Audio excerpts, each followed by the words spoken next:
So an AI gets faster, more efficient, that's great, right? More useful for all of us. But it also brings up this huge critical question. How do you actually keep it safe? Today, we're diving deep inside the safety report for xAI's new Grok 4 fast model to see exactly how they're trying to solve this problem. So let's put it through its paces and see how it holds up.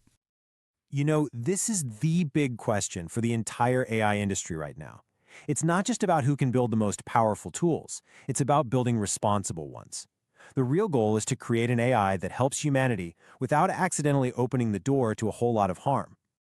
So, to really see how they're tackling this, we're going to run this AI through a kind of safety gauntlet, a 4-part test. We'll check out its defenses against misuse, we'll look for any bad internal habits, we'll probe its knowledge of dangerous topics, and finally, we'll explore the idea of transparency that ties this whole thing together. Okay, let's kick things off with challenge number 1, preventing misuse. This is the big, obvious one, right? We're talking about people who are actively trying to use the AI for something bad. The challenge here is building guardrails that are strong enough to stop the model from helping with dangerous stuff, even when someone is trying to trick it.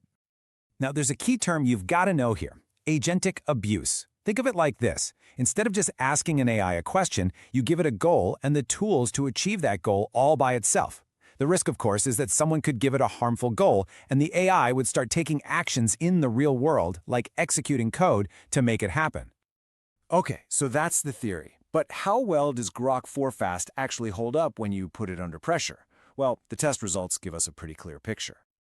All right, when you look at these numbers, here's the most important thing to remember. A lower score is always better. See that column marked NR? That shows the model's performance without its reasoning turned on, and you can already see a pattern.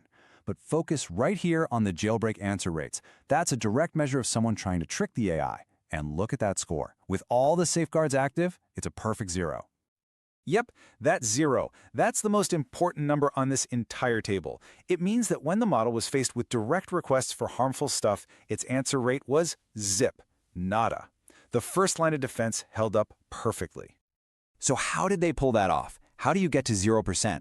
Well, it's not just one single trick. It's a whole multi-layered defense system. First, there's a super clear policy on what to refuse.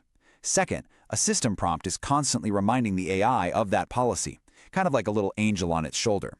And third, you've got input filters that act as the final gatekeeper, catching nasty requests before they even get to the model. Okay, but stopping outside attacks? That's really only half the battle. You also have to deal with the AI's own internal habits. We're talking about things like sycophancy, bias, or even deception.